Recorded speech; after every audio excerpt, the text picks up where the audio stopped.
A primeira vez que eu venho assistir, eu estou assim, impressionado com o cenário, o texto, a iluminação, as atuações, é realmente muito impressionante. Eu trabalho com história da psicologia, tenho um percurso todo na história da psicanálise, então tudo isso aqui me encanta muito, né? Para quem já teve a oportunidade de conhecer a casa em que o Freud morou em Viena até 37, o Museu do Freud de Londres, isso daqui é feito com cuidado, assim, com uma atenção realmente muito impressionante, né? Então quero realmente parabenizar, estou muito entusiasmado de estar podendo conversar aqui e assistir essa peça que é realmente excepcional, né? Me chama um pouco a atenção isso, né? A separação entre ciência e religião, que foi um tópico muito importante para o Freud e para toda a psicologia científica, vamos dizer assim, para além da psicanálise, no final do século XIX e começo do século XX, né? A demarcação dessa diferença, e tem essa cena que é muito interessante, né, do Freud falando assim, a minha posição é uma posição da ciência, e ele, de fato, na obra dele, até o último de seus textos, ele está alinhando a psicanálise ao campo científico, né? E muitos dos seus textos iam trabalhar, iam ler a religião sob o olhar da ciência, né? Submeter a religião ao olhar da ciência. Então, essa marcação ela é muito interessante para a gente pensar hoje, né? Quer dizer, não só porque a gente tem um horizonte bastante desafiador do ponto de vista político, né? No que diz respeito, por exemplo, às intolerâncias religiosas, né? Esse é um grande desafio dos nossos tempos, como que a gente consegue superar, apresentar uma alternativa, né? De uma expansão mais expressiva da tolerância, né? A diferença, né? A coisa do diálogo, o Odilon falou isso exatamente no momento que acaba a peça, né? Ele convoca, né, essa abertura ao diálogo, a eficácia das comunicações, o respeito às diferenças, né? E para além desse desafio, também tem esse outro lado muito interessante, que aí é mais específico do campo da psicanálise, que é o questionamento do estatuto da cientificidade da psicanálise, né? Depois de tantos anos, de tantas décadas, né, estritamente alinhada à ciência, há quem ainda insista, né, nesse argumento de que a psicanálise não estaria alinhada à ciência. Então, um desafio um pouco mais local e um debate que me parece um tanto mais amplo para a gente ir conversando aqui, só para localizar e somar aí, né, o que o Rodinei já trouxe também. Estou bastante impressionado também com a quantidade de gente, né, assistindo, participando do debate. Muito legal, obrigado também por estarem aí presentes. Tem sido assim desde a estreia em 2022, né? Uau! Foi uma surpresa, porque nós não esperávamos que um texto um texto que seria mais difícil de entender, né? Não tão palatável, e foi desde a estreia, assim, lotando, essa nossa 8ª temporada aqui em São Paulo, e é o 5º ano. E vamos prosseguir ainda. Nós terminamos agora domingo a apresentação, a última aqui, e vamos começar a viajar pelo interior de São Paulo e pelo Brasil inteiro, de norte ao sul. Desde Belém do Pará, São Luís do Maranhão, até Porto Alegre outra vez. Maravilha. Diz uma coisa, você é a segunda vez, qual é a diferença de uma para outra?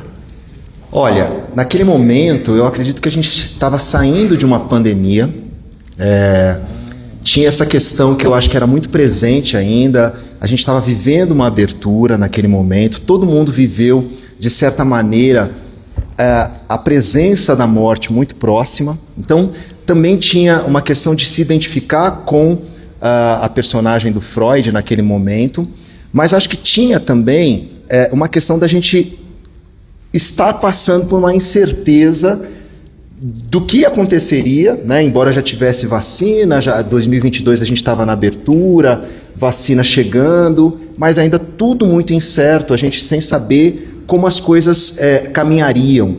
Então, talvez naquele momento, pensar em Deus, sobretudo pensar na existência ou não de Deus, seria pensar também em quem a gente estava depositando as nossas esperanças. E talvez o momento político, sobretudo nas expectativas que vinham surgindo a partir daquele momento, de tudo que estava acontecendo, depois de um período muito nebuloso que a gente viveu, onde a pandemia matou mais de 700 mil pessoas. Eu mesmo sofri muito com a pandemia, porque perdi 4 pessoas da minha família no período de um mês, né? Então, pessoas que viviam dentro da minha casa e que morreram no período de um mês. Eu mesmo doente de Covid, tendo que fazer enterros seguidamente, né? E devo ter contaminado um monte de gente também no serviço funerário. Mas, enfim, a gente passava por aquele momento. Hoje eu acho que a gente já vive a consolidação de um novo tempo, de novas expectativas, mas talvez a questão, né, que nos atravessa na peça, que é a presença da fé e a presença de Deus ou não na vida de cada pessoa. Para a minha religiosidade, se é que eu posso chamar assim, eu não gosto de definir candomblé como religião, porque eu acredito que candomblé é um modo de vida, é uma forma de olhar para o mundo e uma forma de pensar e explicar o mundo. Mãe Menininha do Gantuá é uma memória que eu gosto sempre de evocar, porque quando perguntaram para ela qual era a religião dela, ela disse: eu sou católica apostólica romana sentada no trono de Oxum. E aí os repórteres foram atrás dela para saber, né, como ela, uma mãe de santo, a mais eminente Ialorixá do Brasil, dizia que era católica. E ela disse: meu filho, você perguntou minha religião, mas o candomblé é minha vida.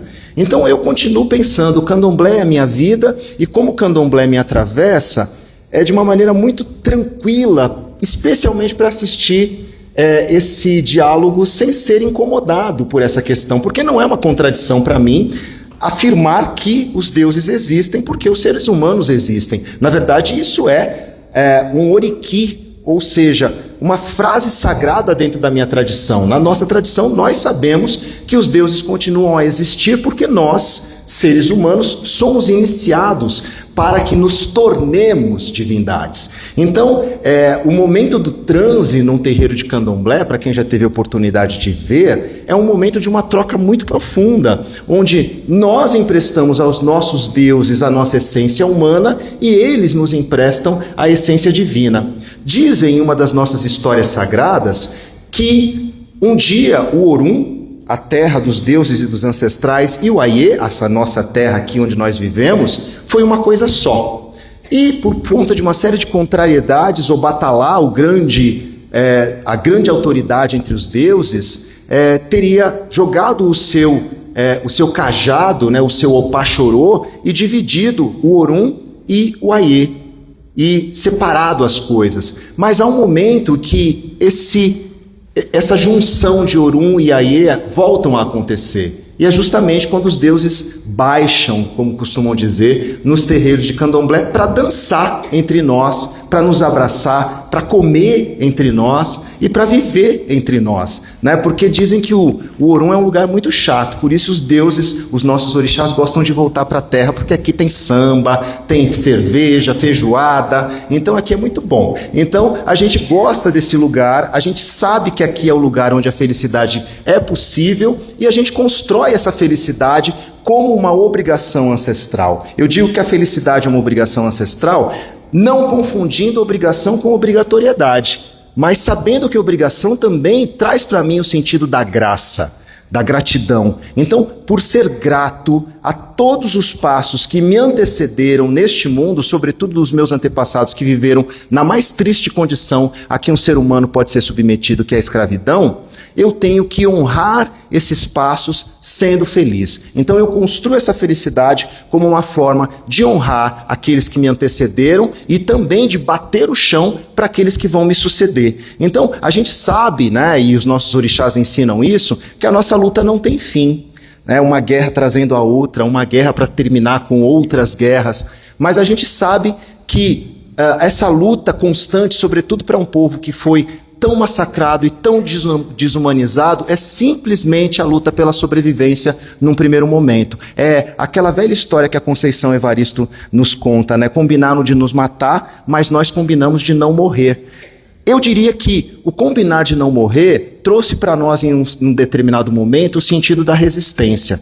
Hoje nós trabalhamos com um outro conceito, que é o conceito de existência, que é mais do que a possibilidade de sobreviver, é a possibilidade de ser feliz ainda aqui, neste momento que a gente está vivendo.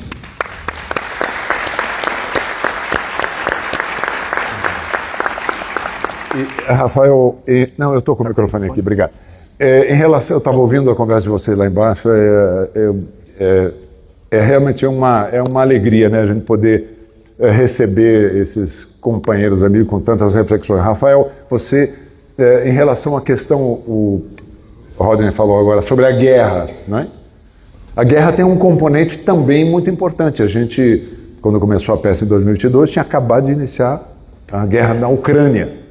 E nós estávamos ensaiando o espetáculo, a gente ouvindo as sirenes no carro, eu indo para o ensaio, eu lembro de ouvir sirene, e chega no ensaio, e a gente, né, o impacto que isso causou, depois de muito tempo, um país independente invadindo o outro, depois no meio da temporada veio Gaza, agora nós temos aí o Irã. Isso modifica também bastante a percepção das pessoas em relação ao que está acontecendo, né, nesse debate entre psicanálise e religião também, não? Certamente. Isso faz parte um tanto da trajetória do Freud, que atravessou a Primeira Guerra. A peça se dá nesse momento do final da vida do Freud, né, 39 exatamente, né, enfim, em que ele de fato vem a falecer. Mas o Freud atravessa a Primeira Guerra Mundial inteira, inclusive um dos textos mais interessantes que o Freud escreve nesse momento se chama Reflexões Atuais sobre a Guerra e a Morte, né? No meio da Primeira Guerra Mundial, em que ele, justamente, né, você falou agora, né, o atravessamento da guerra leva o Freud a pensar sobre o lugar da morte. Muito interessante, né? Eu estava também ouvindo agora o Rodney falando sobre felicidade. A felicidade também, de uma maneira muito curiosa, também foi alvo das especulações do Freud, né? De uma maneira um tanto diferente, mas que talvez encontre um mesmo ponto de chegada. O Freud dizia em 1930, num texto incrível chamado Mal-Estar na Civilização, um dos meus prediletos dele. Tem trechos do texto que mencionam, né, amar o próximo como a si mesmo. O Freud questiona todas as coisas que aparecem aqui no texto, lá no Mal-Estar na Civilização. E lá tem um ponto que ele fala assim, uma espécie de conclusão, né, do texto. Não existem fórmulas, cartilhas, né, pré-prontas que a gente pode seguir para alcançar a felicidade. Ainda assim, cabe a cada um de nós encarar esse desafio da felicidade e tentar encontrá-la sempre que possível. A felicidade, ela nunca é um estado pleno, infinito, né? Ele cita o Goethe, ele fala, imagina como insuportável seria uma sequência infinita de dias ensolarados, né? É importante que a gente tenha pontos de contraste, de oscilação, né? Para que a felicidade não seja esse entorpecimento, né, da vida, da razão, etc. Aliás, nesse livro, O Mal-Estar da Civilização, o Freud fala também sobre que o mal está dentro do homem, né? O homem não vive sem ele, não é isso? Sim, e o texto da peça expressa isso muito bem, né? Quer dizer, o quanto Freud vai insistindo nessa leitura de que não é possível erradicar o mal porque ele, de alguma maneira, compõe os laços sociais, compõe a vida em civilização. Ele é parte um pouco da renúncia dos prazeres que a gente tem que fazer para estar com os outros, né? Para construir as coisas. Tem sempre esse saldo um pouco negativo que ele vai chamar de mal-estar, né? Então é muito interessante porque o Mal-Estar na Civilização é um texto que aparece muito no texto aqui da peça, e ele me parece um texto extremamente atual, né? Quais são também os saldos do mal-estar e quais são, ecoando aqui o que o Rodney falou, quais são os desafios contemporâneos para alcançar alguma felicidade episódica, onde ela pode estar, né?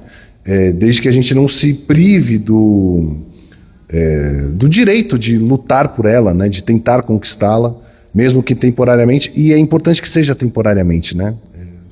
Essa felicidade do discurso excessivamente positivo, né? Uma positividade tóxica, não combina com a psicanálise de jeito nenhum. Quase uma ditadura da felicidade. É quase uma ditadura. A gente vive essa imposição, né, esse momento de imposição, e aí eu tenderia super a concordar com a Geni que a felicidade ela tem um estatuto mais sensível, ela é desafiadora e ela não cabe em cartilhas, né? Mais uma reflexão importante aí que a gente pode extrair dessa conversa, né? Agora, a gente sempre comenta aqui que a psicanálise, o movimento religioso, qualquer denominação que seja, elas têm uma proximidade muito grande em alguns pontos. Por exemplo, os padres, bispos, os pastores, e eu queria ouvir de você. Você falou que o candomblé é a sua vida, não é a sua religião. Eu achei muito bonito isso. Mas existe um processo de acolhimento para as pessoas que vão até o terreiro. Sim. Existe um acolhimento, não sei se é essa a palavra, mas ela na psicanálise é mais ou menos isso, né? As pessoas são acolhidas e não são julgadas. Elas são tentativa de entendê-las. Como que isso se processa no candomblé? Eu acho que a palavra pertencimento é muito importante nesses tempos que nós estamos vivendo. Porque a questão da comunidade ela tem voltado. Cada vez mais ela é uma questão desafiadora para todas as pessoas que estão vivendo esse tempo onde todo mundo está meio solto, mas todo mundo busca pertencer a algum lugar. O terreiro de candomblé sempre esteve às margens, né? Sempre se instalou nas periferias, nos lugares onde o Estado não chegava, nos lugares onde a assistência não chegava, a ponto, né, como disse o nosso querido Zeca Pagodinho, o médico do pobre é o pai de santo. E é isso que o terreiro de candomblé é nas comunidades. Muitas vezes é o lugar onde a pessoa pode buscar a comida, o abrigo, o acolhimento. Quantas pessoas... Eu tenho um grande amigo e irmão que é pastor, o Kleber Lucas, e que muitas vezes, quando foi despejado da favela onde morava, encontrou dentro do terreiro de candomblé com a sua família o abrigo. E o terreiro de candomblé é isso, é no entorno, o lugar que muitas vezes pode abrigar aquele que não tem uma casa, pode dar comida para aquele que não tem condições de comprar. Mas o que eu acho mais interessante é que o terreiro, ele não vai perguntar a religião de ninguém. E eu tenho um amigo que gosta de dizer que o fato dele ser de candomblé é muito bom porque ele pode continuar sendo ateu, né, por ser de candomblé. E acho muito interessante porque a gente tem grandes exemplos de pessoas que não acreditavam em Deus e que eram de candomblé e que cumpriam os preceitos com muita seriedade, né? O próprio Vinícius, né, depois de ter sobrevivido a um acidente grave, ele toda vez que ia andar de avião, ele passava uma farinha no corpo, e aí perguntavam para ele, que é isso, Vinícius? Não, a menininha mandou passar, porque aí o avião não cai. Ué, mas você não acredita em Deus? Não acredito em Deus, mas na mãe menininha eu acredito. Então... Não acredito em bruxas, mas que lazai, né? Mas o Jorge Amado... o Pierre Verger, que era um francês cartesiano e que dizia muitas vezes que ele queria ser tomado por essa crença, por essa possibilidade de acreditar. E eu acho que o Freud, no fundo, ele queria acreditar, né? Quem não quer acreditar? Quem não quer, né, que haja um paraíso, que haja uma possibilidade, especialmente quando você é atravessado? Razão, porque se o Freud não tivesse alguma expectativa, por que ele passou aí? Depois você responde, por que ele passou a vida inteira debatendo a religião e o último livro dele foi Moisés e o monoteísmo, não é? E é muito interessante, né? Porque, no fundo, aquilo que você rechaça é aquilo que você busca, né? Aquilo que de alguma maneira te provoca. E talvez, né, isso tenha sido o grande motivo dele ter estudado tanto a religiosidade. E é óbvio, né? A religiosidade está definindo o que é ser humano. E a gente não pode perder de vista que a religião, enquanto um sistema cultural, nos atravessa. Agora, pensar na possibilidade de um Deus que seja a redenção, que venha para nos salvar, que sofreu e morreu por nós, é pensar também naquilo que justificou uma série de atrocidades na humanidade, inclusive a escravidão. Então, quando você pensa que o Cristo morreu e se sacrificou pela humanidade, sofreu para redimir os pecados, e você tem aquele contraste onde o preto que não tinha alma tinha que ir para o tronco, sofrer e sangrar até morrer, revivia, de certa maneira, o martírio do Cristo. Então, isso, de alguma forma, justificava que aquela alma que não existia, mas que poderia ser salva, que poderia ter alguma redenção, tanto que Princesa Isabel é conhecida como a Redentora, né? Deveria passar pelo sofrimento. E até hoje a gente vem sofrendo e recusando esse lugar de sofrimento, que é o lugar que a gente não quer mais estar, né? E por isso que eu digo que essa construção, né, tangível que é o orixá, passa inevitavelmente pela construção da felicidade, da possibilidade de que o meu ori, a minha cabeça, né, já que a cabeça é o grande mote da psicanálise, né, o que é um ori, senão a possibilidade de ser um orixá? Ou seja, uma cabeça que possa se expandir, inclusive para fazer diálogos e para aceitar o diferente como algo que pode ser possível e que a gente pode conviver tranquilamente. E interessante a sua colocação é que quando a gente fala de Deus, a pergunta é: que Deus nós estamos falando? Perfeito. No candomblé é o Ori. A Monja Cohen esteve aqui com a gente recentemente, junto com o Chris Dunker. Que é seu amigo, né? Junto com o Cris, e a monja comentou, foi muito interessante, que faz a gente refletir. Ela diz: olha, Jesus Cristo, em boa parte do planeta, ninguém sabe o que é, quem foi. E ele faz sentido culturalmente para nós, para aqui, para o Ocidente, etc. e tal. Então, tem muitos deuses diferentes e crenças diferentes. E aí eu te pergunto, como que o Freud, a questão, né, de como ele, qual era o mistério dele para ter tantas coisas místicas, sacras, e o interesse de debater, como ele fez com o Pfister, a vida inteira debatendo religião? Sim, qual é a sua visão sobre isso? Isso é muito legal, porque de fato isso é um dado histórico, né? O Freud, ele era um colecionador de artes, isso que aparece aqui no cenário, de fato que, enfim, a coleção de arte do Freud está, enfim, em exposição lá no Museu do Freud em Londres, né? O Freud, ele era um cara muito interessado por mitologia, sobretudo grega, né? Mas também romana, né? E ele colecionava os objetos de maneira um pouco a entender, né, como é que era o sistema da mitologia grega, e isso é tão importante pro desenvolvimento da obra dele, que tem certos conceitos que têm o nome de deuses gregos. Eros, Thanatos, ele usa desses nomes, né? Se ele tivesse tido a chance de conhecer a mitologia Yorubá, provavelmente ele usaria outros nomes. Ele não fez, a gente pode fazer, diga-se de passagem, né? A psicanálise não morre depois que o Freud morre. Acho que estou aqui e tem gente aqui que sabe muito bem disso, né? E o quanto a gente pode, de alguma maneira, também ir enriquecendo, né, a teoria, a prática clínica, as nossas formas de cuidado, como disse o Odilon, ampliando um pouco, né, os nossos horizontes, abrindo a cabeça, né, para outras perspectivas, para outros entendimentos de sistemas, de símbolos, né, na relação entre nós e os outros, né. Acho que tem um ponto também que, ouvindo vocês falando sobre o cuidado, né, que eu acho que talvez esse seja um ponto que tenha escapado assim da visão do Freud, né. O Freud, ele de fato tinha essa leitura dos sistemas religiosos muito ligados à instituição, né. Ele tinha essa ideia de que a igreja e o exército são como massas artificiais. Ele é bastante crítico nesse sentido.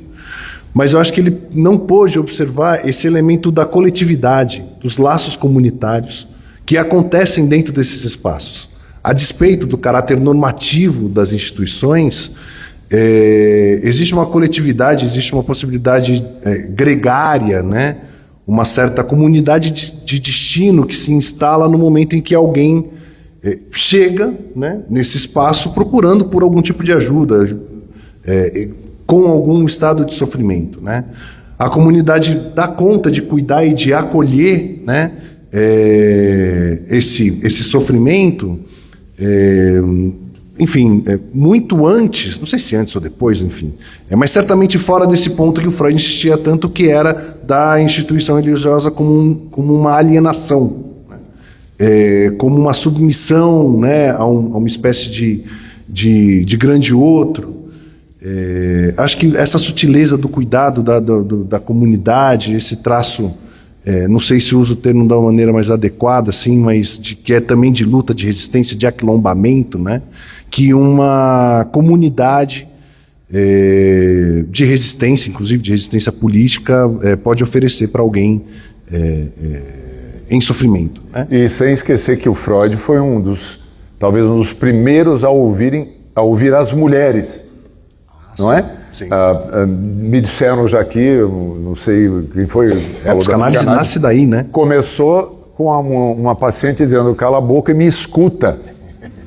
Foi quando ele caiu a ficha dele. Agora, eu só queria fazer um comentário. O nosso Freud brasileiro, a gente vai, ele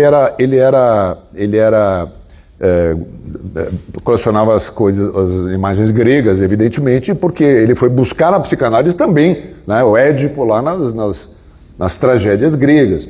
Mas o nosso Freud brasileiro, andando por aí, pelo nosso país, ele encontrou essa peça aqui, que lá em Belém do Pará, que chama-se Falo Marajoara. Eu falei assim, eu falar de comprar isso na hora. E foi o que eu fiz. E tem outras ali também que a gente vai juntando no nosso caminhar pelo Brasil. Aliás, eu estou percebendo isso agora, viu, Vinícius e Cauã, que trabalham com a gente, que isso aqui caiu, está quebrado e colado. Não gostei disso não, viu? Nós vamos voltar para Belém e vamos ter que comprar outro. Mas eu acho que a gente podia agora, vamos fazer uma coisa, vamos passar para as perguntas da plateia. Vocês podem perguntar para quem... eles estão aí, né? Já subiram com o microfone depois que eu falei, você mesmo. Depois você me explica, e os dois estão aí, depois você me explica como é que isso aqui quebrou. Mas vamos lá, brincadeira, vamos lá. Alguém está perguntando? Aqui à direita. Oi, boa noite, tudo bem? Obrigado pela sua apresentação, a peça realmente é ótima. Na verdade, eu tenho uma pergunta que, falando sobre cristianismo, sobre fé, o mal ele existe para o bem poder se manifestar. E para Freud, o que é o mal? Com você, psicanalista. É que eu não entendi. O mal existe para o bem se manifestar. O Freud, o que seria o mal? As figuras do mal para o Freud não estão colocadas como uma espécie de oposição ao bem. O mal, pensando sobretudo nessa figura do mal-estar, um pouco mais específico, é o saldo dos nossos pactos civilizatórios, né? Estar com o outro, construir uma comunidade, exige de nós uma renúncia do prazer. A gente não pode fazer tudo que a gente quer, a hora que a gente quer, independente do desejo do outro. A gente tem que negociar os nossos prazeres, sexuais no sentido largo do termo, né? A gente tem que negociar os nossos prazeres o tempo todo. A gente constitui leis para mediar as nossas relações com o outro o tempo todo. Então, o que o Freud fala assim, a negociação do prazer implica numa renúncia do prazer. A gente está sempre, de alguma maneira, não conseguindo fazer o que a gente quer a hora que a gente quer, né? Esse saldo, esse resto, digamos assim, dos pactos civilizatórios compõe o que o Freud vai chamar de mal-estar, né? Que não é exatamente um sintoma, né? Sintoma no sentido clássico do termo, o sintoma obsessivo, pessoa que gira 20 vezes a chave antes de sair de casa, não é um sintoma nesse sentido, né? Uma fobia, um medo aterrorizador de qualquer objeto. O mal-estar, ele está de alguma maneira em todos nós, não exatamente em oposição ao bem, mas como uma espécie de mal necessário pelo fato da gente viver em comunidade, né? É uma leitura bastante, eu acho assim, bastante lúcida do Freud, pensando que ele está escrevendo isso nos anos 1930, e aí é uma coisa interessante, voltando para o ponto da guerra, pensando numa aposta que o Freud fez, né, a vida inteira na civilização, né? As mazelas da Primeira Guerra e tudo que o Freud de fato viveu, né, no finalzinho da sua vida, na ascensão do nazismo, a mudança para a Inglaterra, a força, enfim, doente, com câncer de mandíbula, tudo isso, Ainda assim, ele acreditava que a civilização seria o que a gente poderia construir de melhor enquanto comunidade humana, né? Ele não viu, né, a barbárie até o fim, o holocausto, enfim, a desgraça toda que assolou a Europa e o mundo inteiro, para falar a verdade, né, no final dos anos 40. Ele já não estava mais vivo para ver. Mas essa aposta na civilização é uma das coisas mais interessantes assim, de ver na obra do Freud.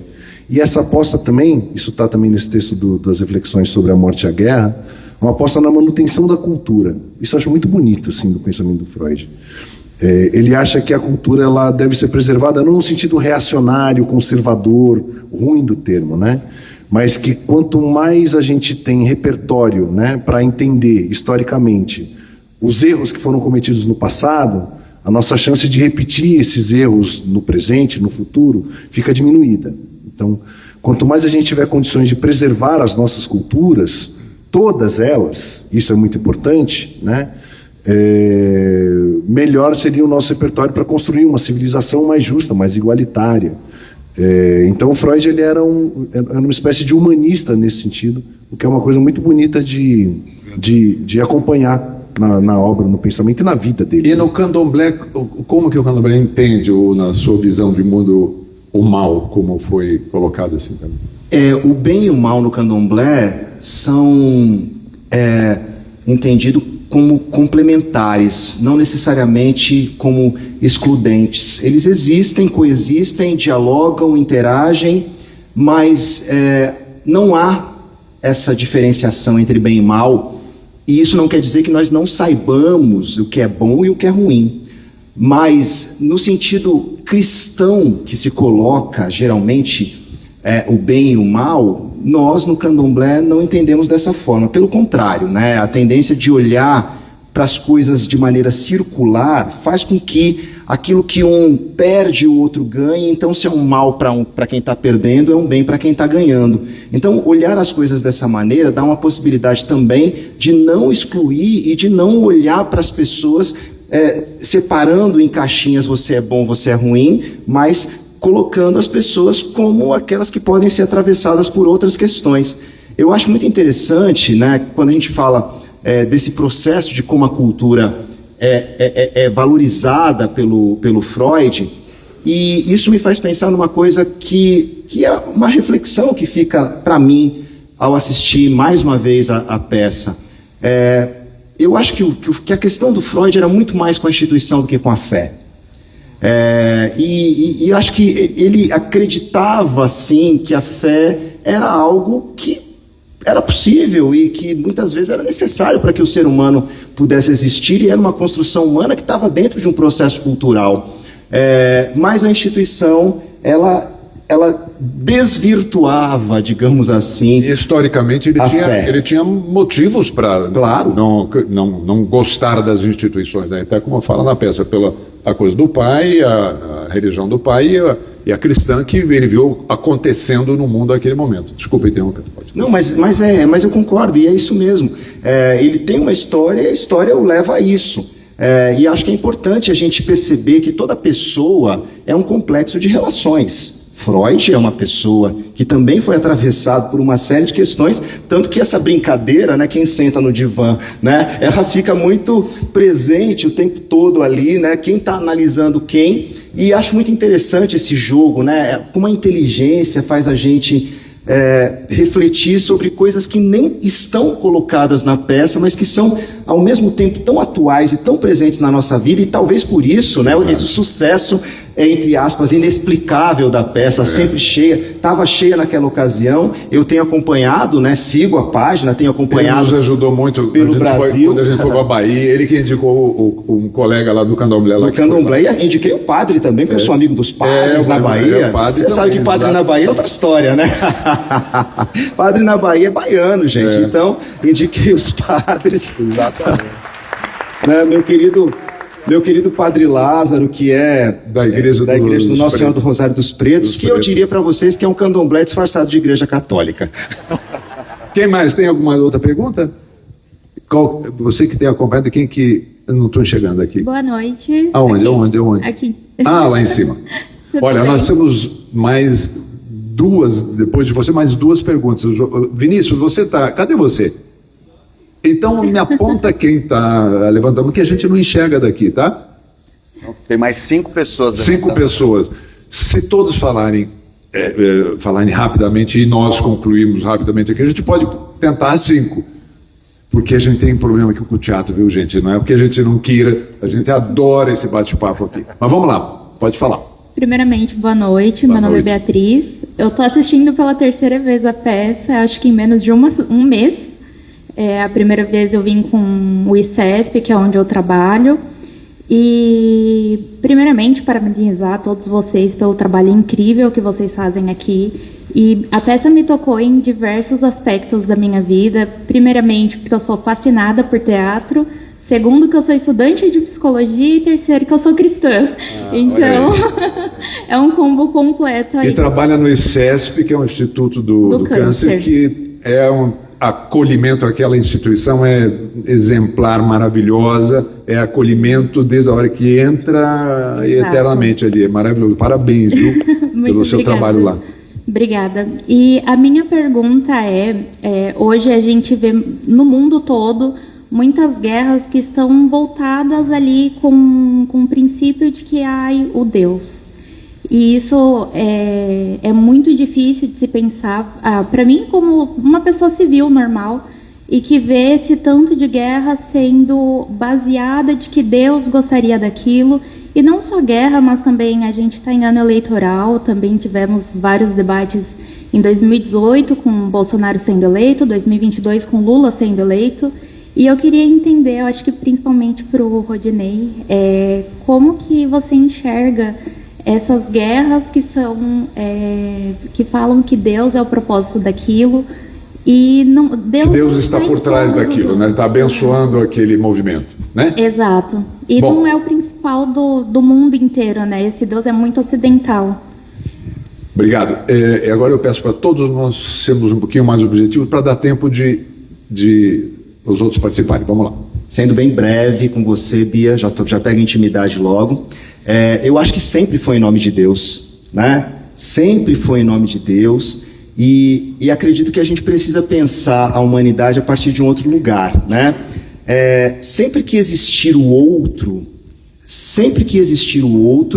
é sinal de que existe alguém sendo a norma.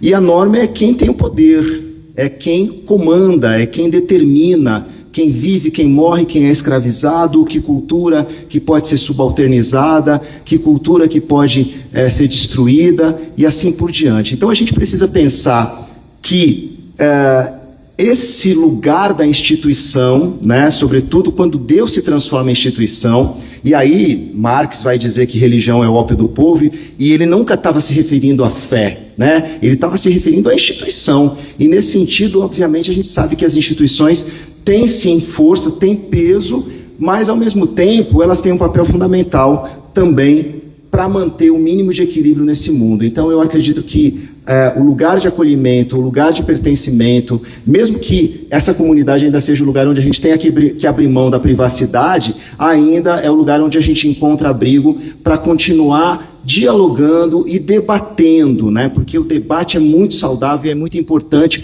inclusive para que a ciência avance. Agora, o que a gente tem que fugir é do embate, que é o que nós temos vivido nos últimos anos. Maravilha. Quem é a próxima pessoa?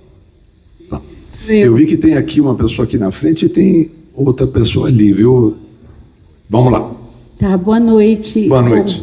Eu já fiz curso com o Rafael, meu nome é Ana Lúcia, e sou frequentadora, né, do terreiro do Pai Rodney. Já fiz o curso de Exu com ele. Olha. E eu acho interessante, eu fiquei imaginando, aqui fiz uma associação, se no lugar de um cristão se fosse um pai de santo, né, dialogando com o Freud na peça. E aí fiquei imaginando isso e achei que seria muito interessante esse diálogo. E quando eu fiz o curso com o pai Rodney sobre Exu, eu sou psicóloga e psicanalista. Eu fiz uma associação porque, como Freud disse, né, onde havia um id, que haja um eu. Depois o Roussillon, completou, onde havia um id, um superego, que haja um eu sujeito, né? Quando eu fiz o curso de Exu com o pai Rodney, considerando que Exu ele é esse possibilitador da comunicação com os outros orixás, eu fiz uma associação, né, de Exu com esse acesso ao inconsciente, com essa comunicação também com as instâncias, né, enfim, que a gente faz num processo de análise. Eu queria que ele falasse, que ele comentasse um pouco mais sobre isso. Já pensou se Freud conhecesse Exu, né, Ana Lúcia? Olha, no teatro tudo é possível. Eu acho. A gente pode botar o Freud com o Pai de Santo tranquilamente. Não eu acho que eu vou, inclusive, mandar um Exu para a coleção. Vou mandar um Exu para a coleção do Freud, né? Vou mandar uma imagem de Exu para a coleção do Freud. Já fica aqui minha promessa, porque acho que Exu tem muito para contribuir. Primeiro porque é um Deus totalmente fálico, né? Exu é o prazer. Exu é a divindade que organiza o caos, né? E que ao mesmo tempo promove o caos, né? Então Exu veio para fazer a bagunça. Ele não é bom nem ruim, ele joga nos dois times sem nenhum constrangimento. E o Freud também não veio fazer uma bagunça com os pensamentos pois é, dele? Então, eu acho que Freud era exúnico, né? Freud era exúnico, então eu acho que a gente pode, inclusive, promover esse diálogo, e aí eu acho que ia ser muito interessante que o Freud conhecesse Exu, e acho que Exu tem muito para ensinar para a humanidade, e tem muito para ensinar para os psicólogos e psicanalistas, né? Porque eu acho que é uma forma de conhecer mais profundamente a condição humana. Sobretudo, eu acho que a mitologia iorubá, de uma maneira geral, ela é muito provocadora e ela pode, sim, levar a psicologia, a psicanálise para um outro estágio. Não tem muito tempo para a gente responder com uma tese de doutorado aqui, né? Porque daria, mas eu fico com essa provocação, né? Com essa provocação porque eu sei que tem muita gente que é da psicologia, da psicanálise assistindo a peça, e acredito que a Ana Lúcia, por exemplo, é uma pessoa que pode, numa próxima temporada em São Paulo, estar aqui, inclusive, né, debatendo, porque é uma pessoa muito interessante, que consegue dialogar no campo da psicanálise e que consegue, ao mesmo tempo, trazer esse diálogo para que os orixás também sejam um pano de fundo para entender a diversidade humana, a possibilidade de acessar uma humanidade que ainda não é conhecida e que ainda não chegou ao seu limite. Você queria fazer algum comentário sobre esse tema? Não, tô só concordando. Rafael, você já conhece Exu, Rafael? Oi? Você já conhece Exu? Se eu conheço Exu? Você já conhece Exu, você já foi ao terreiro. Não fui. Então, não fui, tem que ir ao terreiro, conhecer Exu, ser desafiado por esse outro lado, né? Por esse poder de comunicar, que é muito interessante, inclusive, para pensar a história da psicanálise, né? Porque se você se sente provocado por uma outra forma de ver o mundo, por uma outra... Não é hermenêutica no candomblé, é exunêutica, né? E a epistemologia da resistência, ela te leva para esse lugar, né? Inclusive, o que teria sido essa história se o Freud tivesse conhecido Exu? Se o Freud, em vez de trabalhar com o mito de Édipo, trabalhasse com o mito de Logum-Edé, que se apaixonou pelo pai, pela mãe, que foi parido por uma, criado por outra, porque o pai foi traído pela mãe... Olha, se ele conhecesse, sem dúvida, ele ia tratar desse tema. E certamente, né? Agora, a psicanálise não morreu com Freud. Fica aí a provocação. Boa. Pode ser sem microfone mesmo. Quem está falando? Mas fala, porque eu não consigo enxergar daqui. Fala seu nome. Pedro. Primeiro, obrigado pela aula, Marcelo. Ô, Pedro. Olha aí, tá o monstros aí do teatro pra gente. E segunda aula que eu estou tendo agora, de psicanálise de vida, já que candomblé não é religião. Vamos lá. O Freud, ele fala muito sobre rir do proibido, que inclusive quando a gente ri de algo que é proibido, dá um alívio, que é o bocejo cerebral. Bocejo cerebral. Como que Rodinei enxerga a questão de rir de algo que não se pode rir? É a coisa que a gente mais faz no terreiro. Porque, para que existe o tabu? O tabu existe para ser transgredido. Porque a transgressão é o que dinamiza o tabu.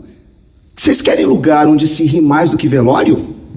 Não conheço um lugar onde se ria mais do que velório. E a rigor, você não vai no velório para dar risada.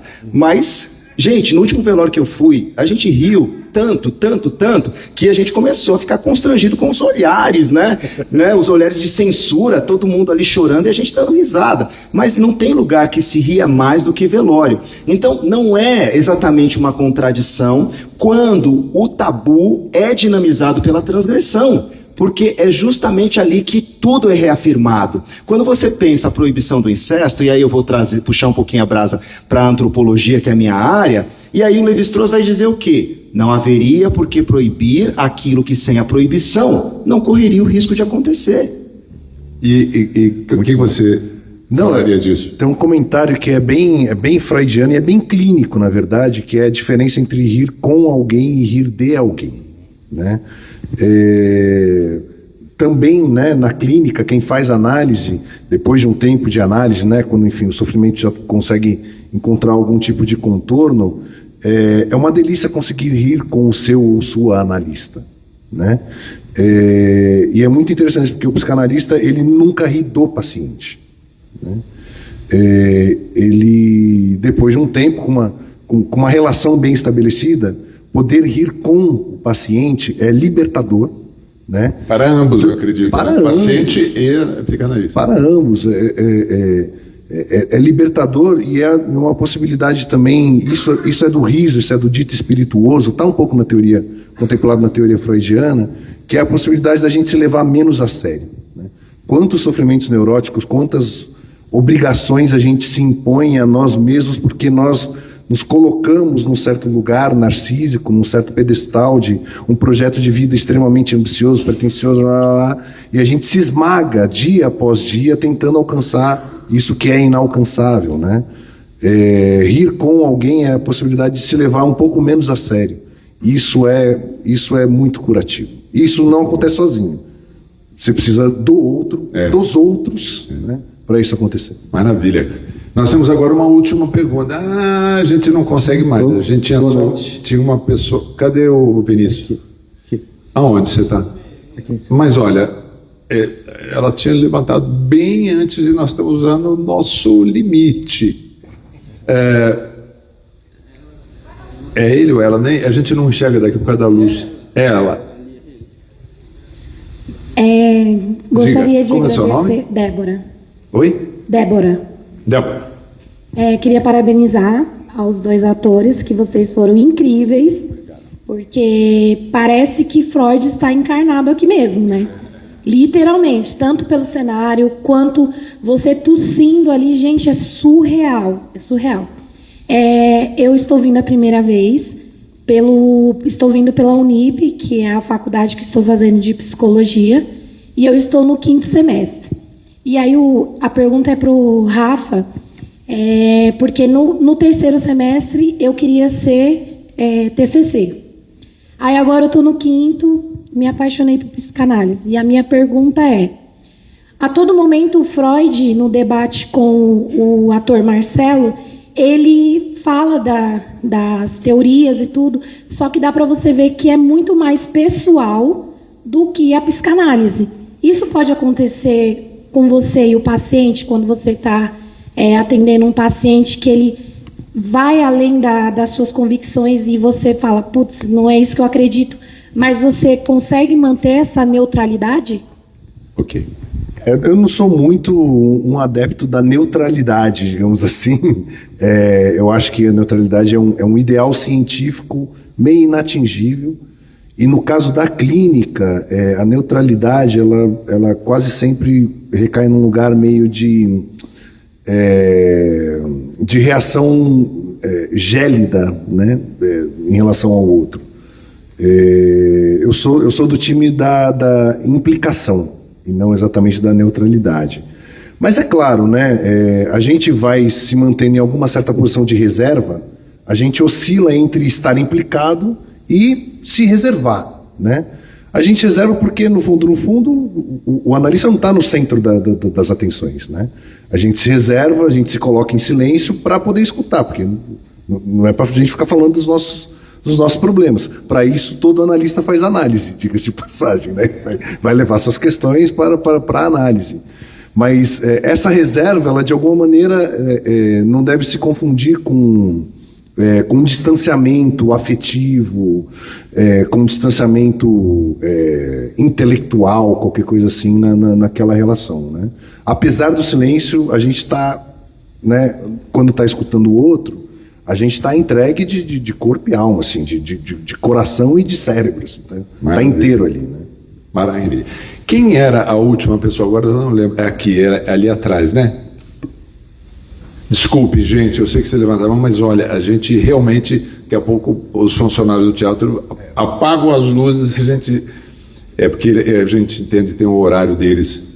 Vamos lá. Boa noite, tudo bem? Boa noite. É um prazer estar aqui com vocês. Boa noite para o pessoal. É a primeira vez no teatro, né? Fui convidado pela Nádia, que está cuidando da iluminação também. Nádia, nossa iluminadora, responsável pela coordenação técnica do teatro, está aqui em cima. Lá em cima tem o Gabriel também, que faz a sonorização. E é muito interessante porque... parece sincronicidade, porque eu gosto muito de C.S. Lewis, né? Gosto de ler C.S. Lewis e não sabia que ele estava nessa peça, né? Foi um convite de última hora. Eu sou cristão, né?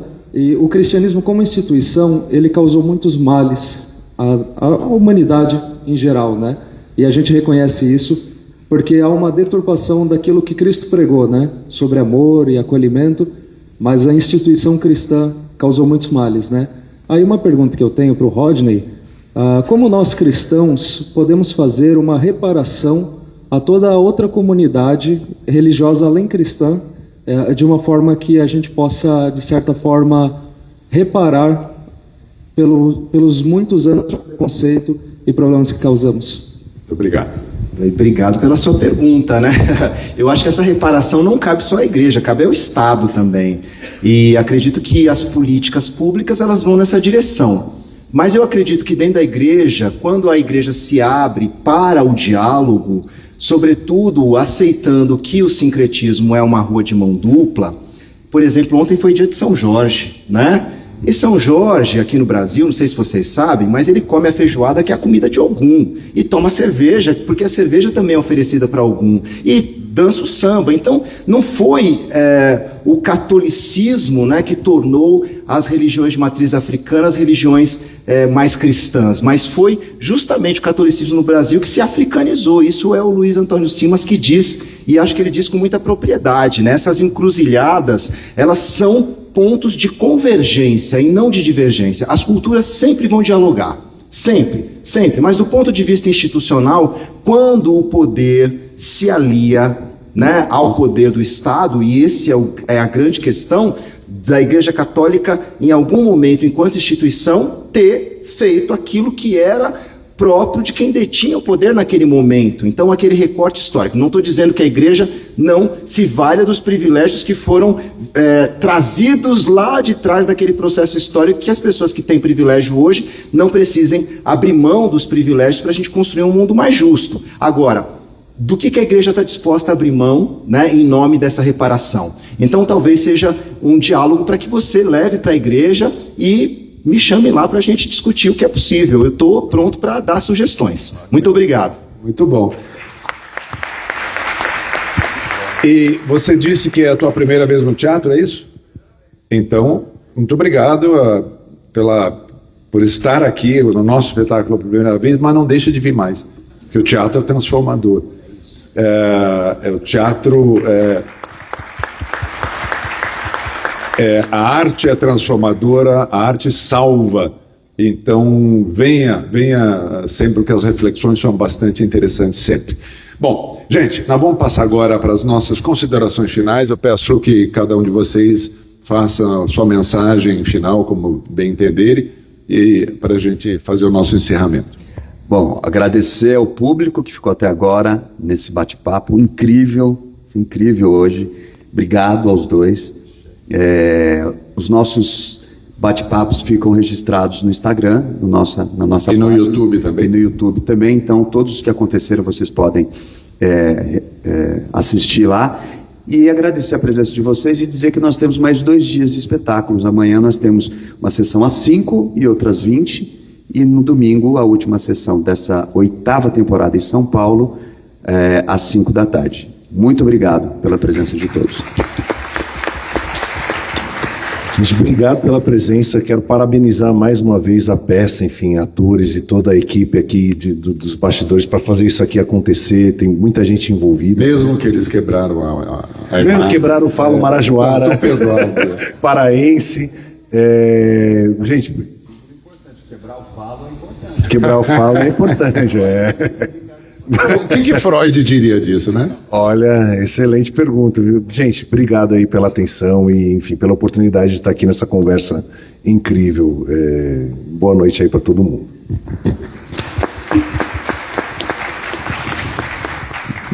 Queria agradecer a presença de todos e nessa noite especial foi uma noite de ouro, um encerramento de ouro aqui com esse debate. Foi um dos melhores, se não o melhor. Agradecer a presença de vocês aqui. E agradecer principalmente o nosso patrocinador, que sem ele não seria possível isso e não seria possível levar adiante o nosso espetáculo, que é o Itaú Laranjinha, que ele só pôde aportar o patrocínio através de uma lei de incentivo fiscal que chama Lei Rouanet, que é mal interpretada, que não é uma lei deste governo, não é uma lei do governo passado, é uma lei do século passado, que precisa ser melhor entendida para nós continuarmos a existir. Muito obrigado. Eu quero agradecer a todos e todas que tiveram essa generosidade de nos ouvir, parabenizar o Marcelo, o Odilon, querido amigo, obrigado por tudo. Dizer que é uma honra estar aqui ao lado do Rafael e que a gente possa levar Exu para a psicanálise. Vai ser revolucionário. Vou trazer Exu para dividir o palco. Por favor. E eu quero dizer que arte é política. E é política porque quer transformar a realidade, quer transformar a sociedade. Então, que a arte continue sendo transformadora e que a gente possa, através desse diálogo entre Freud e Lewis, a gente possa também levar Deus para aonde ele deve estar, na boca do povo, sendo discutido como uma possibilidade de olhar para a diversidade como uma riqueza. E uma possibilidade também de combater todas as diferenças sociais que são aviltantes. Olha,